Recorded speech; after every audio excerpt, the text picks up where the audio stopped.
Hi అండి అందరికీ. నేనిప్పుడు మిల్లెట్స్ దోస ఎలా చేయాలో చెప్తాను. దానికి రాగులు, జొన్నలు, సద్దలు, మినపప్పు అండి.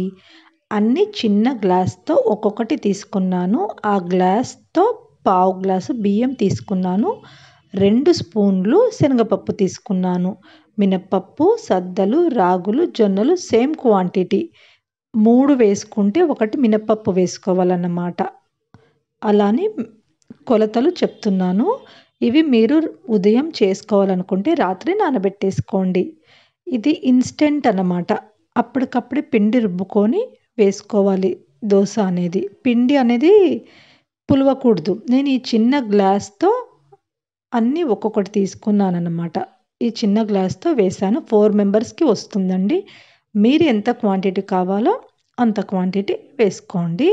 మీరు ఉదయం చేసుకోవాలంటే నైటే ఇలా అన్నీ వేసి నానబెట్టేసుకోండి. చూడండి పప్పులు అన్నీ ధాన్యాలు ఎలా బాగా నానాయి కదండీ!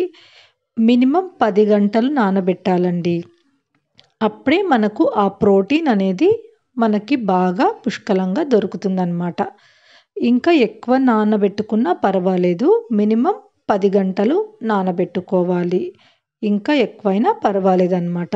ఇవి అన్నీ 2, 3 సార్లు బాగా కడిగిన తర్వాత మనం దీన్ని పిండి మిక్సీకి వేసుకుందాం. పిండి అనేది ఇంత గట్టిగా కాకుండా మరీ లూజ్‌గా కాకుండా ఇలా ఉంటే సరిపోతుందనమాట. నేను సోడా ఏం వెయ్యనండి. జస్ట్ ఉప్పు ఒకటే వేస్తున్నాను. ఇలా ఉంటే సరిపోతుంది.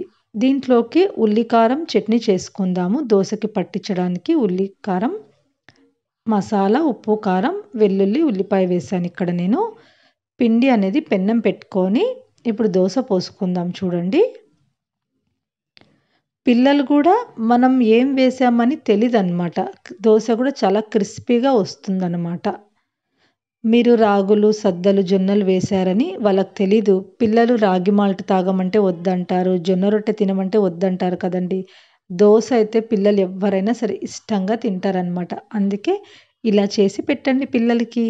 మీరు మార్నింగ్ నానేసుకొని పప్పు దినుసులన్నీ ఈవినింగ్ పిల్లలు రాగానే వేసి ఇవ్వచ్చనమాట దోస. ఈ ఉల్లికారం రుబ్బుకున్నాం కదండీ! దీనికి దోస మీద పట్టించుకుంటే చాలా టేస్ట్ అనేది చాలా బావుంటుంది. ఇక్కడ చూడండి ఇలా కారం పట్టించుకొని దోస అయిపోయింది. చట్నీతో కానీ ఉల్లికారం చట్నీతో అయినా తినొచ్చు మీరు. పల్లి చట్నీతో అయినా తినొచ్చు. కొబ్బరి చట్నీతో అయినా తినొచ్చు. మీరు ఎప్పుడైనా ట్రై చేశారా? ట్రై చేసి